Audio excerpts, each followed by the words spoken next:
Wars usually start with bombs, tanks, missiles, soldiers. But the next world war won't begin like that. No explosions, no sirens, no invasion. It will begin quietly, with numbers on screens changing. Because the most powerful weapon in the modern world is not an army, it's a currency.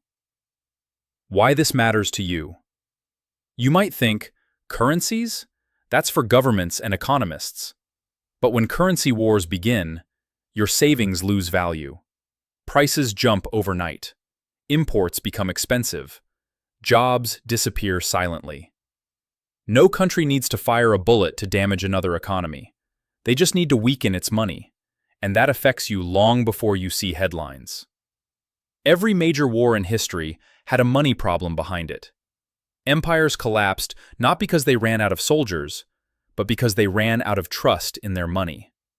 When money weakens, governments print more, inflation rises, citizens suffer, instability follows. Weapons end wars, money starts them. Today's battlefield is not land or sea, it's exchange rates, trade settlements, reserves, payment systems. Instead of tanks, countries now use sanctions, currency manipulation, interest rate weapons, reserve control. This is why wars today look peaceful until suddenly they don't. The dollar problem. For decades, the US dollar has been the world's dominant currency.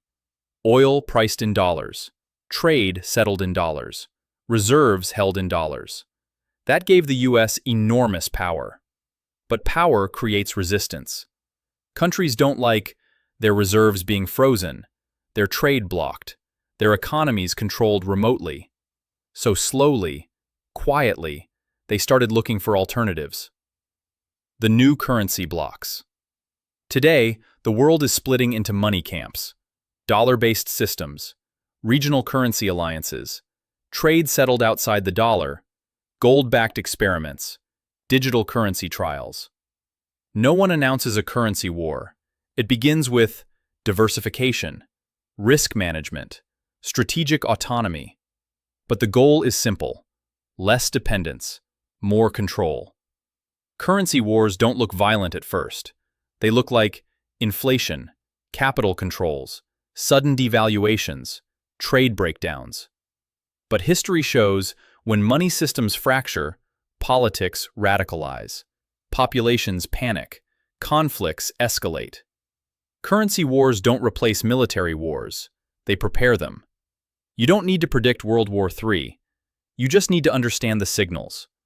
Rising inflation everywhere, trade becoming political, money losing purchasing power, governments printing aggressively. These aren't accidents, they're symptoms of a global money system under stress. The monkey truth. Here's the monkey truth.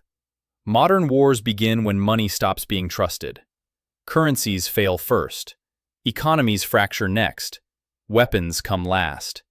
By the time soldiers move, the real war has already been fought. So next time you hear about inflation, sanctions, currency shifts, reserve changes, don't ask, "Why is my money losing value?" Ask the better question. Who is fighting whom using money? If this video helped you see the world differently, hit like, subscribe, and join me, the Monkey Economist, as we expose the world's biggest money truths, one banana at a time.